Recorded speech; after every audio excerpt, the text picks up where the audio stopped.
કેમ છો મારા વહાલા વિદ્યાર્થી મિત્રો? મારું નામ છે જયેશ રાઠવા અને તમે જોઈ રહ્યા છો નચિકેત સ્ટડી. આપણે મિત્રો આ અગાઉના વિડીયોઝની અંદર સૌથી પહેલાં આપણે વિકલ્પો સોલ્વ કર્યા હતા, ત્યાર પછી આપણે ખાલી જગ્યા સોલ્વ કરેલી, ત્યાર પછી આપણે એક વાક્યના જવાબ સોલ્વ કરેલા, ત્યાર પછી આપણે 2 માર્ક્સના ક્વેશ્ચન સોલ્વ કર્યા હતા અને ત્યાર પછી મિત્રો આપણે સમીકરણોને પ્રક્રિયા પૂરી કેવી રીતે કરવાની એ અને ત્યાર પછી સમીકરણ સોલ્વ કરવાના કેવી રીતે, એટલે કે સમીકરણને બેલેન્સ કેવી રીતે કરવાના, સમતોલિત કેવી રીતે કરવાના, જે મોસ્ટ આઈએમપી ક્વેશ્ચન હતા, મોસ્ટ આઈએમપી સમીકરણો મિત્રો આપણે તમને સોલ્વ કરવા માટે આપ્યા હતા. બરાબર છે, અને આપણે સોલ્વ કરાવ્યા પણ હતા. હવે મિત્રો આપણો લાસ્ટ વિડીયો આ ચેપ્ટરનો, જેમાં આપણે 3 માર્ક્સના ક્વેશ્ચનને સોલ્વ કરવાના છે. બરાબર છે, કુલ મિત્રો 10 ક્વેશ્ચન આપણે આપેલા છે અને 10 ક્વેશ્ચન મિત્રો ખૂબ જ ઇમ્પોર્ટન્ટ છે. બરાબર, તમારી એક્ઝામમાં આ પ્રશ્ન હશે ને હશે જ ખાસ. બરાબર છે, એટલા માટે મિત્રો આપણે 10 ક્વેશ્ચનને મસ્ત રીતે સોલ્વ કરવાના છે. આપણે એનો કોન્સેપ્ટ સમજીશું, એમાં કઈ કઈ વસ્તુ રહેલી છે, તમારે યાદ રાખવાનું છે કેવી રીતે, ટોટલી બધી જ વસ્તુ આપણે મસ્ત રીતે સોલ્વ કરવાનું છે. બરાબર છે, તમને આવડી પણ જશે. તમે લોકો આજ પાઠ ભણ્યા નહીં પણ હોય ને તો પણ તમને મિત્રો કોન્સેપ્ટ તો બધા ક્લિયર થઈ જ જશે. બરાબર છે, ચાલો શરૂઆત કરીએ આપણે આપણા 3 માર્ક્સના ક્વેશ્ચનનો. સૌથી પહેલો ક્વેશ્ચન જેમાં આપણને આપેલું છે, રાસાયણિક સમીકરણ લખાય છે કેવી રીતે અને યોગ્ય ઉદાહરણ દ્વારા સમજાવવાનું છે. બરાબર, સૌથી પહેલી વસ્તુ કે રાસાયણિક સમીકરણ એટલે શું, તો કે ખબર ને, સમીકરણ 2 પ્રકારના આવે. એક સમીકરણ જે ગણિતમાં તમે ભણી ગયા છો એવી રીતે કે આગળની કિંમત અને પાછળની કિંમત, એટલે કે ડાબા અને જબા બંને બરાબર થવા જોઈએ, બરાબર ના થાય તો બરાબર કરવાના, તો એ પણ એક સમીકરણ. તો મિત્રો એવી રીતે કેમેસ્ટ્રીની અંદર પણ સમીકરણ આવતા હોય છે, જેમાં તમારે આગળ એક પ્રક્રિયા અને પાછળ, મતલબ કે આગળ 2 કાં તો વધારે કાં તો એક, મતલબ કે આગળ કેટલાક પ્રક્રિયક અને પાછળ જે બને છે એ, એટલે કે પ્રક્રિયક અને નિપજ બંને સેમ થવા જોઈએ. મતલબ આને પણ સમીકરણ જ કહેવામાં આવે. તો સમીકરણ છે એ બને છે કેવી રીતે, આપણે મિત્રો ઉદાહરણથી સમજવાનું છે. ચલો, આપણને અહીં આપેલું છે કે મેગ્નેશિયમની પટ્ટી. બધાને ખબર છે આ પ્રક્રિયા તમારા માટે જરાય નવી નથી, ધોરણ 8માંથી તમે ભણતા આવ્યા છો કે ભાઈ મેગ્નેશિયમની પટ્ટી છે એને આપણે હવાની હાજરીમાં ગરમ કરીએ છીએ, સળગાવીએ છીએ, ત્યારે આપણને મેગ્નેશિયમની રાખ મળે છે. બરાબર, જે તમને અહીંયા આપેલું છે, જે મિત્રો તમને સમીકરણ નીચે આપેલું છે કે Mg+O2 એટલે કે મેગ્નેશિયમની પટ્ટીને આપણે હવાની હાજરીમાં ગરમ કરીએ છીએ ત્યારે, સળગાવીએ છીએ ત્યારે આપણને MgO મળે છે, એટલે કે મેગ્નેશિયમની રાખ મળે છે. તો આ થઈ ગઈ આપણી પ્રક્રિયા. આ શું થઈ ગયું મિત્રો, આપણી પ્રક્રિયા થઈ ગઈ અને આને આપણે સમીકરણ કહીએ છીએ. હવે મિત્રો મેગ્નેશિયમ અને ઓક્સિજન આ બંને વસ્તુ એ તીરની આગળ છે, એટલે તીરની આગળ હોય ને એને હંમેશા શું કહેવામાં આવે, પ્રક્રિયક કહેવામાં આવે. પ્રક્રિયક એટલે કે જેમાંથી પ્રક્રિયા થવાની છે. બરાબર છે, એટલે MgNO2 એ પ્રક્રિયક છે અને એમાંથી શું બને છે તો કે MgO બને છે. જે તીર છે એ તીરની બાજુમાં છે ને એને આપણે MgO જે લખેલું છે તેને આપણે નિપજ કહીએ છીએ, એટલે કે જે બની રહ્યું છે. બરાબર છે, રાસાયણિક સમીકરણમાં પ્રક્રિયકો જે છે મિત્રો એ આપણે અત્યારે જોયું કે ભાઈ તીરની કઈ બાજુ મૂકવામાં આવે છે તો કે ડાબી બાજુ મૂકવામાં આવે છે અને નિપજ છે એ તીરની જમણી બાજુએ મૂકવામાં આવે છે. આ તમારે ખાસ ખ્યાલ રાખવાનો છે. ત્યાર પછી મિત્રો બંને પ્રક્રિયક અને નિપજ વચ્ચે તીર નિશાની મૂકવામાં આવે છે. હવે મિત્રો જો કે પ્રક્રિયકની સંખ્યા 1 કરતાં વધારે હોય તો વચ્ચે આપણે પ્લસ કરવું પડે. બરાબર છે, જો અહીંયા Mg અને O2 બંને વચ્ચે પ્રક્રિયા થાય છે, બંને ભેગા થાય છે, બંને જોડાય છે એટલે શું આવે, સરવાળો થાય. એટલે Mg+O2 વચ્ચે શું મૂકવાનું આપણે, સરવાળો. નિપજમાં આપણને ખાલી અત્યારે 1 જ મળે છે એટલે MgO લખ્યું છે, પણ સમજો કે નિપજ આપણને 2 મળતી હોય તો ફરીથી નિપજમાં પણ વચ્ચે આપણે પ્લસ મૂકવું પડે, આપણે નિશાની પ્લસની મૂકવી પડે. ક્લિયર થઈ ગયું? એના પછીનો પોઈન્ટ આપણે એવો થઈ શકે કે આ જે તીર છે ને મિત્રો, એ તીર અહીંથી લઈને એમ જઈ રહ્યું છે, મતલબ કે પ્રક્રિયા આ બાજુથી આ બાજુ જઈ રહી છે એવું કહેવાય. બરાબર, ખાસ સમજો. જો આવું હોય ને મિત્રો એનો મતલબ કે પ્રક્રિયા અહીંથી લઈને આ બાજુ જઈ રહી છે, પણ જો આવું હોય, ખાસ ખ્યાલ રાખજો કે નિશાની આવી હોય ને તો આને કહેવાય પ્રતિવર્તી પ્રક્રિયા. એટલે પ્રક્રિયા અહીંથી લઈને એમ પણ જાય છે અને જમણેથી ડાબી સાઈડ પણ આવે છે, એટલે બંને જગ્યાએ પ્રક્રિયા થાય એટલે પ્રતિવર્તી પ્રક્રિયા કહેવામાં આવે. નિશાની એમાં આવી આવશે અને અપ્રતિવર્તી હોય તો નિશાની આ ટાઈપની આવશે. તો મિત્રો આ થઈ ગયો આપણો ક્વેશ્ચન પહેલો મસ્ત રીતે પૂરો. બરાબર છે, ચાલો સેકન્ડ ક્વેશ્ચન આપણે જોઈએ. હવે શું છે પ્રશ્ન, સૌથી પહેલાં વાંચીએ આપણે એને સમજીએ. તો પ્રશ્ન આપણને આપેલો છે કે ભાઈ સંયોગીકરણની પ્રક્રિયા કોને કહેવામાં આવે છે, ઉદાહરણ આપી સમજાવો. તો કે સંયોગીકરણની પ્રક્રિયા એટલે શું, સંયોગ એટલે કે જોડાવું, સરવાળો થવો. તો એક જ જે રાસાયણિક પ્રક્રિયામાં 2 અથવા 2 કરતાં વધુ પ્રક્રિયકો વચ્ચે પ્રક્રિયા થાય, 2 પણ હોય અને 2 કરતાં વધારે પણ હોય, એ બધા પ્રક્રિયકો વચ્ચે સરવાળો થાય એટલે કે બધા ભેગા થાય અને બધું ભેગું થઈને ખાલી એક જ બનાવે, બરાબર છે, તો એને કહેવામાં આવે છે સંયોગીકરણની પ્રક્રિયા. જેમ કે અહીંયા આપેલું છે કે CaO કડી ચૂનો છે, તો કડી ચૂનામાં આપણે પાણી નાખીશું ને મિત્રો તો આપણને કેલ્શિયમ હાઇડ્રોક્સાઇડ મળે છે, એટલે CaOH જેને આપણે કેલ્શિયમ હાઇડ્રોક્સાઇડ કહીએ છીએ, અને ઉષ્મા ઉત્પન્ન થાય છે, ગરમી ઉત્પન્ન થાય છે, બરાબર છે. હવે આ પ્રક્રિયામાં બે પ્રક્રિયાઓ કયા છે, તો કે CaO એક પ્રક્રિયક અને H2O બંને, એટલે કે આ બંને પ્રક્રિયકો છે, બંને વચ્ચે પ્રક્રિયા થાય છે, અને પ્રક્રિયકો 2 અને 2 કરતાં વધારે હોય તો એને આપણે કહીએ છીએ કઈ પ્રક્રિયા, તો કે સંયોગીકરણની પ્રક્રિયા કહેવામાં આવે છે. બંને પ્રક્રિયા મિત્રો ઉષ્મા મુક્ત થાય છે. ચલો ત્રીજો ક્વેશ્ચન છે આપણો, ત્રીજી પ્રક્રિયા આપણી કઈ છે, તો કે વિઘટનની પ્રક્રિયા, બરાબર છે. વિઘટનની પ્રક્રિયા એટલે શું, તો આમાં આપણે ઉલટું કરી દેવાનું. આમાં ખાલી એક જ પ્રક્રિયક છે અને એક જ પ્રક્રિયક તૂટીને ઘણી બધી નિપજો મળતી હોય છે, બરાબર છે. પહેલામાં શું હતું, 2 અથવા વધારેની પ્રક્રિયકો હોય એમાંથી આપણને એક જ નિપજ મળતી હતી, પણ આની અંદર કેવું છે, એક જ પ્રક્રિયક છે, એક જ પ્રક્રિયકને મિત્રો આપણે જ્યારે ગરમી આપીશું ને, ગરમી આપીશું, બરાબર, વિદ્યુત આપીશું, ત્યારે એના ટુકડા ટુકડા થઈ જાય છે, એના ભાગ પડી જાય છે, અને જેના કારણે એને કહેવાય છે વિઘટનની પ્રક્રિયા. તો જે રાસાયણિક પ્રક્રિયામાં એક જ પ્રકારના પ્રક્રિયકને ગરમ કરતાં એક કરતાં વધુ નિપજો બનતી હોય તો તે પ્રક્રિયાને આપણે કહીએ છીએ વિઘટનની પ્રક્રિયા આપણે કહીએ છીએ, બરાબર છે. ઉષ્માની મદદથી કરવામાં આવતી પ્રક્રિયા છે એને આપણે કહીએ છીએ વિઘટનની પ્રક્રિયા. ઉષ્મા, ગરમી અને વિદ્યુત આ 3 પરિબળોના કારણે કોઈ પણ પદાર્થ છે મિત્રો એનું વિઘટન થતું હોય છે, તૂટતું હોય છે, બરાબર છે. ચલો એટલે CaCO3 અહીંયા આપણે ગરમ કરવું પડશે, એટલે આપણે અહીંયા ત્રિકોણ મૂકવું પડે.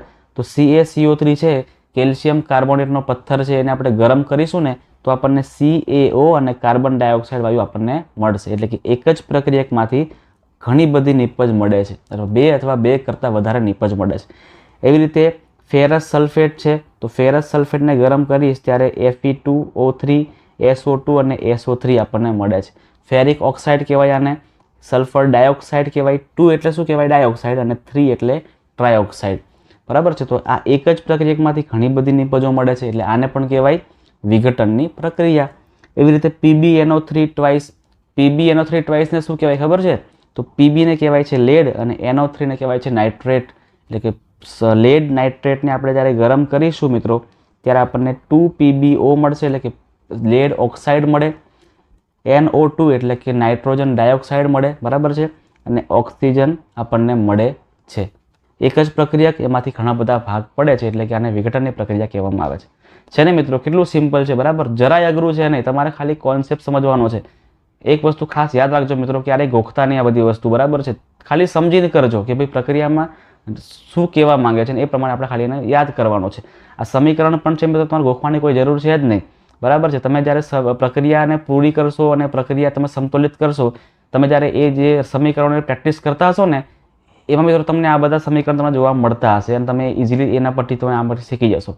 તમારે આ પણ મોઢે કરવાની કોઈ જરૂર પડશે નહીં. ચલો ચોથો પ્રશ્ન, અને એ પણ મોસ્ટ IMP ક્વેશ્ચન છે, બરાબર, ઘણીવાર એક્ઝામમાં પૂછાયેલો પ્રશ્ન છે કે પાણીનું વિદ્યુત વિભાજન સમજાવો.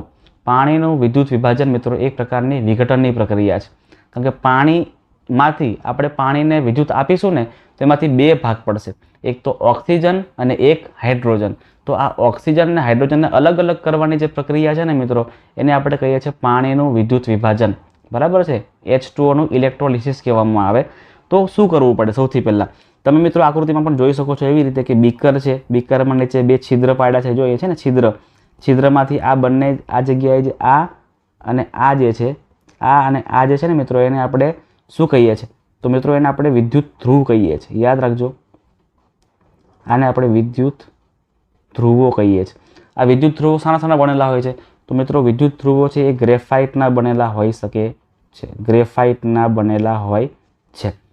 ચલો પાણીનું વિદ્યુત વિભાજન કરવાથી તેમાં હાઇડ્રોજન અને ઓક્સિજન વાયુનું અલગ અલગ, તમને કીધું એ પ્રમાણે કે ભાઈ હાઇડ્રોજન અને ઓક્સિજન બંને અલગ અલગ થાય છે, અને એના માટે શું જોઈશે, બીકર જોઈશે, ગ્રેફાઇટના સળિયા, તમને જે કીધા ને ગ્રેફાઇટના સળિયા એ વિદ્યુત ધ્રુવનું કામ કરે છે. બેટરી પણ જોઈએ આપણને, બરાબર છે. 6 વોલ્ટની બેટરી વાપરવામાં આવે છે, યાદ રાખજો કે 6 વોલ્ટની બેટરી આની અંદર વાપરવામાં આવે છે. હવે શું કરવાનું, તો કે પ્લાસ્ટિકના કપના તળિયે, મતલબ કે આપણે જે બીકર લીધું છે ને બીકર, એ બીકરના તળિયે આપણે 2 છિદ્ર કરવાના છે. આ બંને જગ્યાએ છિદ્ર કરીને આપણે બંને જગ્યાએ આવી રીતે વાયર ગોઠવીને ઉપર આપણે આવી રીતે વિદ્યુત ધ્રુવ લગાવવાના છે.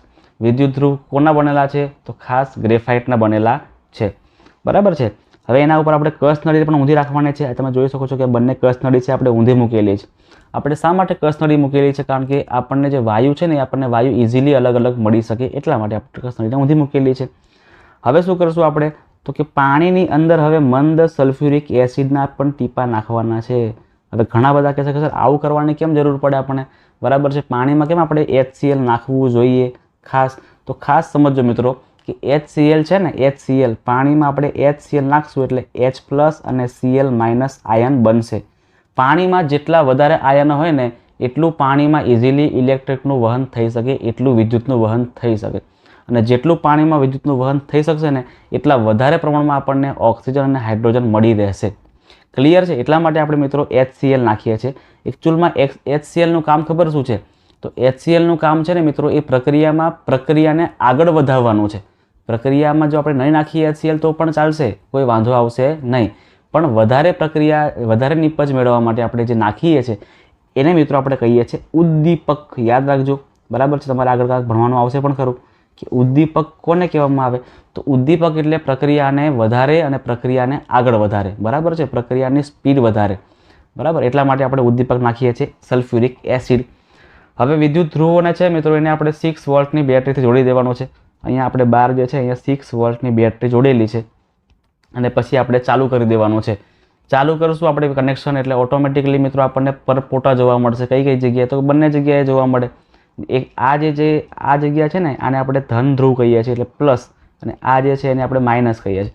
તો જે જગ્યાએ ધન ધ્રુવ છે ને, ધન પોઝિટિવ જે પોઈન્ટ છે, પોઝિટિવ પોઈન્ટ પણ આપણને મળશે ઓક્સિજન।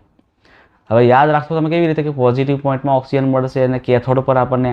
તો યાદ રાખજો કે પોઝિટિવ પોઈન્ટ છે ને મિત્રો, પોઝિટિવ પોઈન્ટ પ્લસ છે એને આપણે એનોડ કહીએ છીએ, એનોડ।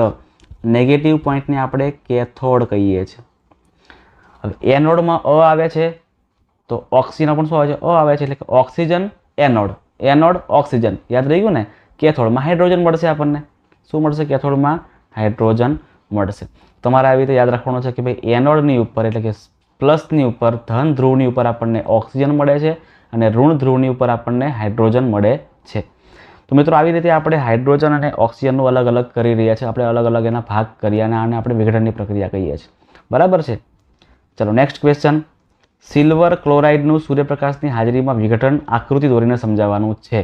આપણે મિત્રો વિકલ્પના ક્વેશ્ચન સોલ્વ કરી રહ્યા હતા ને એમાં પણ આ ક્વેશ્ચન આવ્યો હતો, ખબર છે ને? કે શા માટે સિલ્વર ક્લોરાઇડને આપણે સૂર્યપ્રકાશથી બચવા માટે તપખીરિયા રંગની બોટલમાં મૂકીએ છીએ? કારણ કે એના કારણે વિઘટન થઈ જાય છે અને Ag અને Cl બંને અલગ અલગ થઈ જાય છે।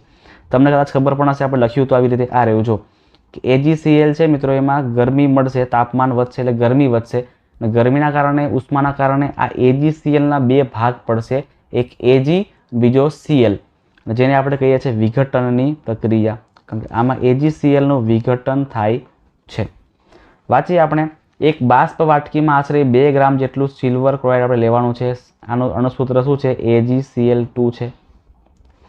હવે આ બાષ્પ વાટકીને થોડા સમય માટે આપણે સૂર્યપ્રકાશમાં મૂકવાનું છે, એટલે ગરમીમાં આપણે આપવાની છે અને પછી આપણે જોવાનું છે કે શું થાય છે। તો આપણે જ્યારે અવલોકન કરતા જણાવીએ છીએ કે સૂર્યપ્રકાશમાં મૂકતા પહેલાં સિલ્વર ક્લોરાઇડ એ કેવા રંગનો હતો? સફેદ રંગનો હોય છે સિલ્વર ક્લોરાઇડ। પણ જ્યારે આપણે એને તાપમાં મૂકી રાખીએ ત્યારે સિલ્વર ક્લોરાઇડનો રંગ જે છે સફેદમાંથી ભૂખરો થઈ જાય છે, બરાબર છે? ભૂખરો રંગ થઈ જાય છે એટલે ગ્રે રંગ બની જાય છે। એનું કારણ શું? તો એનું કારણ એક જ છે કે ભાઈ Ag અને Cl એ બંને અલગ અલગ થાય છે અને બરાબર છે? કારણ કે ક્લોરીન છે મિત્રો, એ ક્લોરીન જે સૂર્યપ્રકાશની હાજરીમાં ક્લોરીન જે છે ને એનું મિત્રો બાષ્પમાં રૂપાંતર થાય છે અને એના કારણે Ag જે છે એ અલગ પડી જાય છે, જેના કારણે એનો રંગ એનો ડાર્ક આપણને ગ્રે જોવા મળે છે। નેક્સ્ટ ક્વેશ્ચન, 6 નંબરનો ક્વેશ્ચન। કોપર સલ્ફેટના દ્રાવણમાં લોખંડની ખીલ્લી નાખતા થતી પ્રક્રિયા સમજાવો। આ પણ ક્વેશ્ચન પૂછાઈ જાય એવું છે, બરાબર? આ ક્વેશ્ચન ના પૂછાય તો પછી આનું સમીકરણ પણ પૂછી શકે છે। આ વિસ્થાપનની પ્રક્રિયા છે કે કોપર સલ્ફેટનું દ્રાવણ છે। કોપર સલ્ફેટનું દ્રાવણ મિત્રો કેવા રંગનું હોય ખબર છે? વાદળી રંગનું હોય છે। તમે જોઈ શકો છો અહીંયા કે આ કેવો રંગ છે મિત્રો? વાદળી। ભલે તમને દેખાતો હશે બ્લુ, પણ એકચ્યુઅલમાં કેવું આવશે? તો કે વાદળી રંગનું દ્રાવણ આવશે। જ્યારે આમાં આપણે નાખીશું ખીલ્લી, ખીલ્લી કેવી હોય છે? લોખંડની ખીલ્લી નાખશું આપણે CuSO4ના દ્રાવણમાં, આને આપણે CuSO4 પણ કહી શકીએ છીએ, કોપર સલ્ફેટ। તો લોખંડની ખીલ્લી અને કોપર સલ્ફેટ જ્યારે બંને પ્રક્રિયા કરશે ત્યારે શું થશે, બરાબર?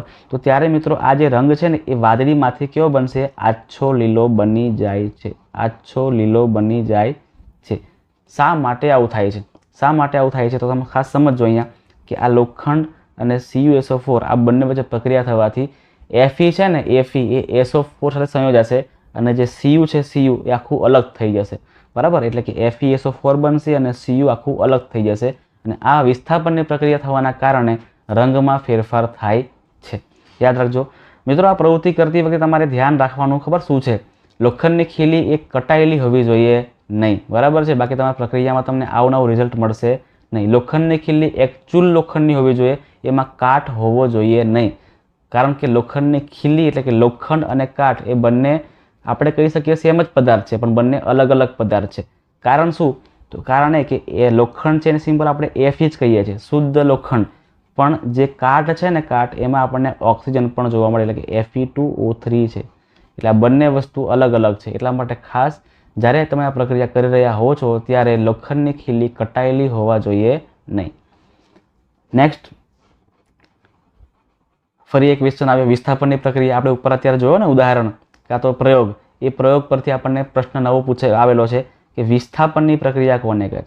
સિમ્પલ કહું તો વિસ્થાપનની પ્રક્રિયા એટલે કે જગ્યા બદલવાની પ્રક્રિયા, બરાબર? જગ્યા બદલવાની પ્રક્રિયા બહુ જ સિમ્પલ છે મિત્રો, બહુ એટલે બહુ સિમ્પલ છે કે ભાઈ આખું એક સૂત્ર છે, અણુસૂત્ર, એમાં એક ધાતુ છે એ જ્યારે વચ્ચે આવે છે ત્યારે જે અંદર ધાતુ છે ને બીજી એને કાઢી મૂકે છે અને પોતે તે જગ્યાએ જઈને બેસી જાય છે, બરાબર છે? તો વાંચીએ આપણે સૌથી પહેલાં વ્યાખ્યા કેવી બનશે આની. તો જે રાસાયણિક પ્રક્રિયામાં વધુ ક્રિયાશીલ તત્વો, આ શબ્દ મૂકવો તમારે ખાસ જરૂરી છે, બરાબર છે? વધુ ક્રિયાશીલ તત્વો એ ઓછા ક્રિયાશીલ તત્વોને દૂર કરે છે, તો એને કહેવામાં આવે છે વિસ્થાપનની પ્રક્રિયા. ખાસ તમે સમજો મિત્રો, ઉદાહરણ તરીકે સમજાવું તમને મેં. એક વર્ગખંડમાં આ બેન્ચીસ છે અને અહીંયા એક બેન્ચ છે, બરાબર છે? હવે શું છે કે અહીંયા ચલો આ વિદ્યાર્થી અહીંયા એક બેઠો છે અને આ બી એક વિદ્યાર્થી બેઠો છે અને અહીંયા એક વિદ્યાર્થી છે. સમજો, ખાસ સમજો. હવે તમને એક વસ્તુ સમજાવું કે આ જે વિદ્યાર્થી છે એ અહીંયા આવશે અને આને કહે છે કે ચાલ ભાઈ ઉઠી જા, તો આ ક્યારે ઉઠશે? ક્યારે સમજો તો કે આ વિદ્યાર્થી જે છે ને, સમજો કે આ આપણે કરીએ, ચલો બ્લુ કલરમાં કરીએ, આ બ્લુ રંગમાં જે વિદ્યાર્થી છે એ વિદ્યાર્થી જો ક્રિયાશીલ નહીં હોય ને, એકદમ નબળો હશે ને, તો ઇઝીલી અહીંથી ઉઠી જશે કે ચાલો ભાગી જવું પડશે મારે, કારણ કે આ મારાથી વધારે તાકાતવાન છે, એટલા માટે અહીંથી ઉઠવું જ પડશે ફરજિયાત. એટલે આ જે ભાઈ છે અહીંયા આવીને અહીંયા બેસશે, એટલે આ જે નબળો વિદ્યાર્થી છે જે ક્રિયાશીલ નથી એ અહીંથી ઉઠી જશે, એટલે કે આ અહીંયા આવશે અને આ જગ્યા અહીંયા લઈ લેશે. આવું ક્યારે પોસિબલ થાય? જ્યારે સંયોજનમાં રહેલું તત્વ કેવું છે? ઓછું ક્રિયાશીલ છે, ત્યારે આ જગ્યા બદલી શકે. પણ આપણે વાત બીજી કરીએ કે સમજો કે આવું ના હોય, આવું ના હોય અને આવું હોય,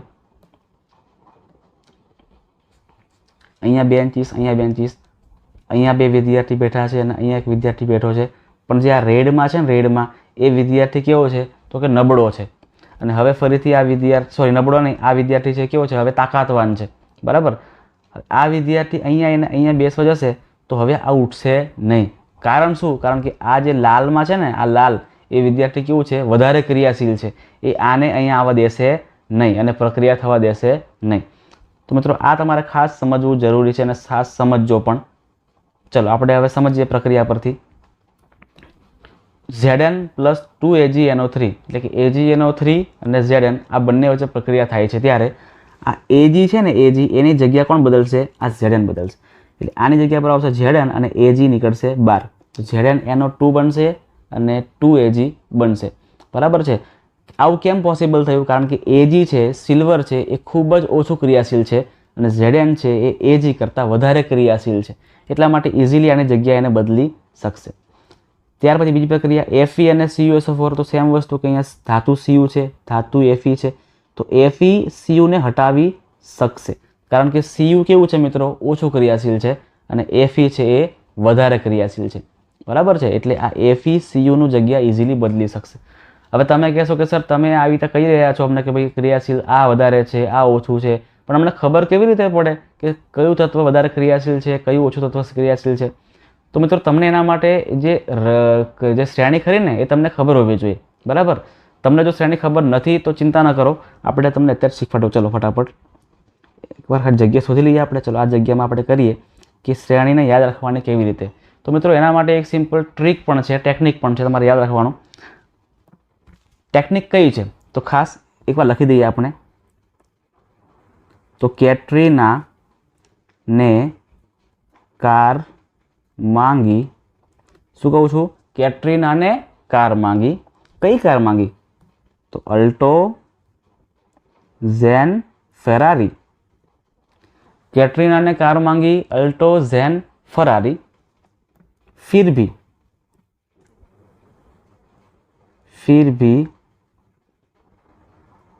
हाई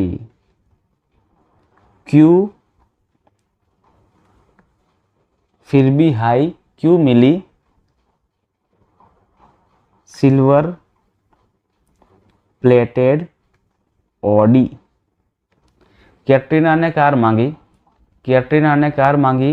कई कार मांगी? तो कि अल्टो ज़ेन फेरारी. फिर भी हाई क्यों मिली सिल्वर प्लेटेड ऑडी. बराबर है. હવે તમે કહેશો કે સર તમે આ લખી નાખ્યું પણ ખબર તો પડી નહીં, અમને હજી ખબર ના પડી. તો ખાસ સમજો. હવે ચલો, અહીંયા કેટરીનામાં કે છે ને, એટલે શું આવશે? પહેલાં આપણો કે. Na એટલે કે સોડિયમ. Ca એટલે કેલ્શિયમ. Ma એટલે શું આવશે? Mg. કારણ કે એમ માંગી, એમાં એમ પણ છે ને જી પણ છે, મતલબ કે Mg મેગ્નેશિયમ. ત્યાર પછી અલ્ટોમાં Al છે એટલે કે Al લખી દેવાનું. ઝેનમાં Ze છે તો Ze લખવાનું. બરાબર છે.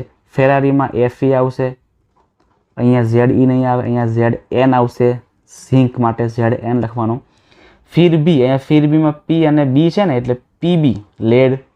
હાઈ એટલે કે હાઇડ્રોજન. Cu એટલે કે કોપર. સિલ્વરને આપણે કહીએ છીએ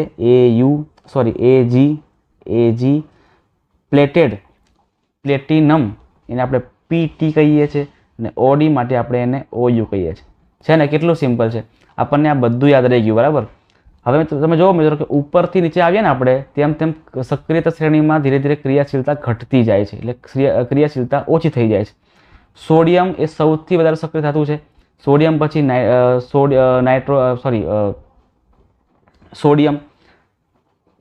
પોટેશિયમ પછી આવશે સોડિયમ, પછી કેલ્શિયમ, પછી મેગ્નેશિયમ, પછી એલ્યુમિનિયમ, ઝિંક, પછી આયર્ન, પછી લેડ, પછી હાઇડ્રોજન, કોપર, સિલ્વર, પછી પ્લેટિનમ અને સોનું, એટલે કે આપણે જે ઓરમ કહીએ છીએ એટલા માટે.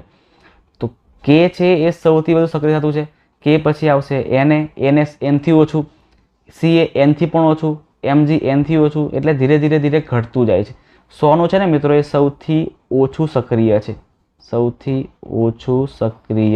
છે, અને કે છે પોટેશિયમ છે એ સૌથી વધારે સક્રિય છે. બરાબર છે. એનો મતલબ એવો થાય કે આપણે પ્રક્રિયા કરીએ Cu ની અને Zn ની, તો Zn છે ને મિત્રો એ Cu ને ઇઝીલી દૂર કરી શકશે. કારણ શું? કારણ કે Cu છે એ Zn કરતાં ઓછું સક્રિય છે, પણ Cu એ Zn ને અલગ કરી શકશે નહીં. ક્લિયર? ખબર પડી ગઈ ને? હવે કેલ્શિયમ લઈ લઈએ અને એલ્યુમિનિયમ લઈ લઈએ. તો કેલ્શિયમ એ એલ્યુમિનિયમને દૂર કરી શકશે, પણ એલ્યુમિનિયમ છે એ કેલ્શિયમને હટાવી શકશે નહીં. બરાબર. એટલે એટલા માટે મિત્રો આપણે આ શ્રેણી જાણવી ખૂબ જ જરૂરી છે. ચલો આપણે આપણા ટોપિક પર આવી જઈએ ફરીથી. એવી રીતે જો અહીંયા ઝીંક અને CuSO4 છે, તો કે ઝીંક એ Cu ને ઇઝીલી દૂર કરી શકશે, એટલે કે ZnSO4 બનશે અને Cu ને બહાર કાઢી મૂકશે. અહીં તમે ખાસ જોજો મિત્રો, Cu અને FeSO4 છે. ખાસ સમજો, Cu અને FeSO4. તો અહીં મિત્રો પ્રક્રિયા થશે નહીં, કારણ કે Cu છે ને મિત્રો એ સક્રિય નથી અને Fe છે એ સક્રિય છે, મતલબ કે Cu Fe ને દૂર કરી શકશે નહીં, મતલબ કે અહીંયા પ્રક્રિયા થશે નહીં. બરાબર છે. ચાલો નેક્સ્ટ ક્વેશ્ચન 8 નંબરનો જોઈએ. ઇમ્પોર્ટન્ટ ક્વેશ્ચન છે, આ બી એક્ઝામમાં આવી શકે એવો ક્વેશ્ચન છે. ઓક્સિડેશન પ્રક્રિયા અને રિડક્શન પ્રક્રિયા કોને કહે છે? ઉદાહરણ આપી સમજાવો. તો જે રાસાયણિક પ્રક્રિયા દરમિયાન પદાર્થ ઓક્સિજન મેળવે અને હાઇડ્રોજનને ગુમાવે ત્યારે એને કહેવાય છે ઓક્સિડેશનની પ્રક્રિયા.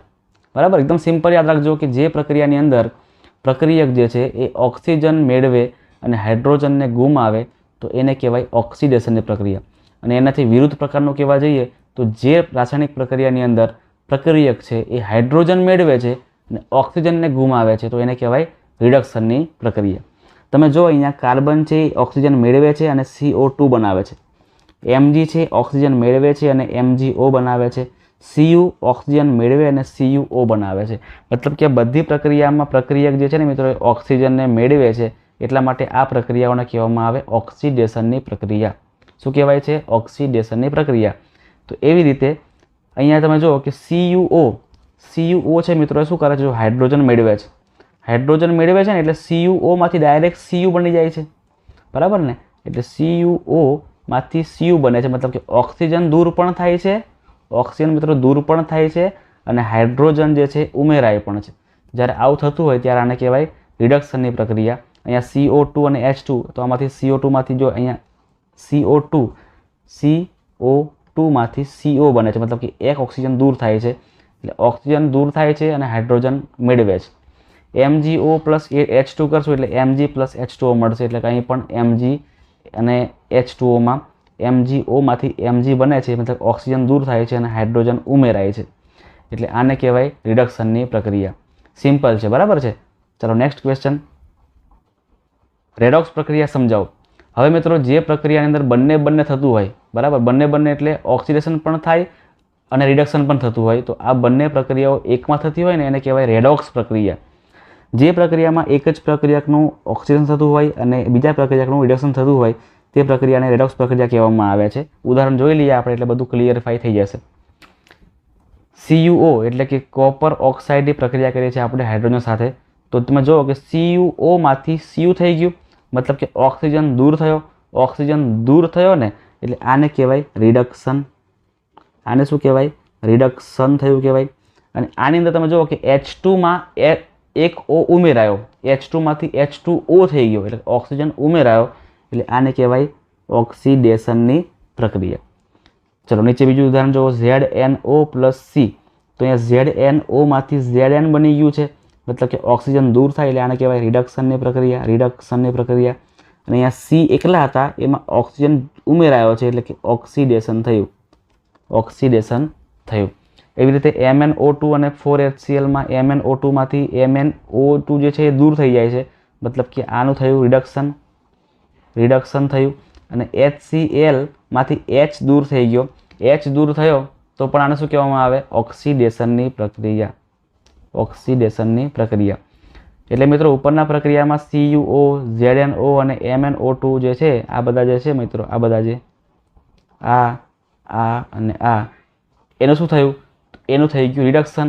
અને જેમાં આ હતા H2C અને 4HCl, આનું થઈ ગયું ઓક્સિડેશન. ક્લિયર છે? ક્લિયર છે ને? ચાલો નેક્સ્ટ ક્વેશ્ચન. ક્ષારણ, આપણો છેલ્લો ક્વેશ્ચન અને ખૂબ જ સિમ્પલ ક્વેશ્ચન છે. એસિડ અને ભેજની હાજરીમાં ધાતુને કાટ લાગે છે અને કાટ લાગવાની ઘટના, કાટ લાગવાની પ્રક્રિયા એને કહેવામાં આવે છે ક્ષારણ. લોખંડને કાટ લાગે છે, ચાંદી પર કાળા રંગનું સ્તર લાગી જાય છે, પિત્તળના વાસણો ઉપર લીલા રંગનું પડ વાજી જાય છે, એટલે ઉપર સ્તર આવી જાય છે. તો એ બધા મિત્રો ક્ષારણના ઉદાહરણો છે. ક્ષારણના કારણે લોખંડના ઉપરના સ્તર પર લાલાશ પડતો કથ્થઈ રંગ આવી જાય છે. તમને ખબર જ છે કે કોઈ લોખંડની વસ્તુ પર કાટ લાગે તો તમને ખબર ને ઉપર એક પડ આવી જાય છે જે કથ્થઈ રંગનું હોય છે, બરાબર છે? લોખંડનું કટાવવું એને કહેવાય, અથવા તો ક્ષારણ પણ કહી શકીએ છીએ આપણે. ટૂંકમાં જ્યારે ધાતુ પર તેની આસપાસના પદાર્થો જેવા કે ભેજ, એસિડ, પાણી એની હાજરીમાં મિત્રો કોઈ પણ ધાતુ છે એનું ક્ષયન થાય છે, ધાતુ ધીરે ધીરે તૂટવા માંડે છે, બરાબર, વિઘટન થવા માંડે છે, તો એને આપણે ક્ષારણ કહી શકીએ છીએ. લોખંડની મિત્રો વસ્તુ બધી હોય ને તો ક્ષારણના કારણે લોખંડની બધી વસ્તુઓ બગડતી હોય છે. એટલે એકચ્યુઅલમાં ક્ષારણ જે છે એ ખૂબ જ ખરાબ ઘટના છે, ન થવી જોઈએ, બચાવવું જોઈએ આપણે, બરાબર છે? જેમ કે લોખંડના જે પુલ છે, જહાજ છે, બધી વસ્તુ જે પાણીના ટચમાં હોય ને એ તમામ બધી વસ્તુ નાશ પામે છે ક્ષારણના કારણે. તો શું કરવું પડે એને બચાવવા માટે? તો કાં તો મિત્રો રંગ કરી શકીએ આપણે, બરાબર? રંગ કરી દઈએ એટલે લોખંડ અને ભેજ વચ્ચે એક કલરનું પડ આવશે અને એ બંને વચ્ચે પ્રક્રિયા થતાં અટકાવશે. કાં તો રંગ કરી દેવામાં આવે, કાં તો લોખંડ કરતાં વધારે સક્રિય હોય ને એ ધાતુનું ઉપર પડ લગાવી દેવું પડે. લોખંડ કરતાં સક્રિય કઈ હોય તો ઘણી બધી ધાતુ છે, પોટેશિયમ પણ છે, સોડિયમ પણ છે, કેલ્શિયમ પણ છે, પણ આ બધી ધાતુ લગાવવા કરતાં ઝીંક છે ને, ઝીંક એ લગાવવામાં આવે છે. લોખંડની ઉપર ઝીંકનું પડ લગાવવામાં આવે છે જેને મિત્રો ગેલ્વેનાઇઝેશન કહેવામાં આવે છે. યાદ રાખજો, ગેલ્વેનાઇઝેશન કહેવામાં આવે છે. અને એનાથી બનતું લોખંડ એને ગેલ્વેનાઇઝ્ડ આયન કહેવામાં આવે છે, બરાબર છે?